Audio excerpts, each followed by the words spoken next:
దీక్షిత్ గారు, ఏంటి నిజంగా బీఆర్ఎస్ పార్టీ మళ్ళీ అధికారంలోకి వస్తుంది అన్నటువంటి కలలు గంట ఉందా, లేదంటే మా మార్పు ఖచ్చితంగా ఉంటుంది, రాబోయే రోజుల్లో అధికారంలోకి వస్తే మార్పులు చేర్పులు చేస్తామని చెప్పేసి బీఆర్ఎస్ పార్టీ మాట్లాడుతూ ఉంది?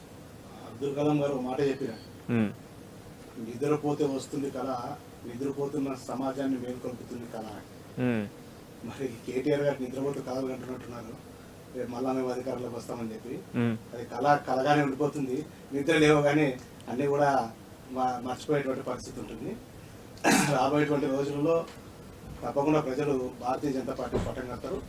తెలంగాణ రాష్ట్రం ఆల్రెడీ టీఆర్ఎస్ బీఆర్ఎస్ పరిపాలనలో, కాంగ్రెస్ పరిపాలనలో ఏ రకంగా ఇబ్బందులు పడతా ఉంది, ఇబ్బందులు పడింది అనేటువంటి విషయాన్ని కూడా గమనిస్తూ ఉన్నారు, మార్పు కోరుకుంటా ఉన్నారు.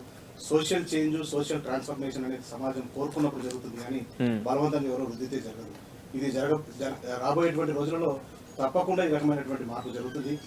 సమాజం అంతా కూడా, తెలంగాణ సమాజం అంతా కూడా ఆల్రెడీ కమిట్మెంట్ తో, తెలంగాణ ఉద్యమం జరిగినప్పుడు అసలైన కమిట్మెంట్ తో తెలంగాణ ఉద్యమంలో పాల్గొన్నటువంటి వాళ్ళు తర్వాత తెలంగాణ రాష్ట్రం వచ్చినప్పటికీ కూడా ఇన్ని సంవత్సరాలు కూడా మేము అదే కమిట్మెంట్ తోటి ప్రజల యొక్క సమస్యలను తీర్చేటువంటి ప్రయత్నం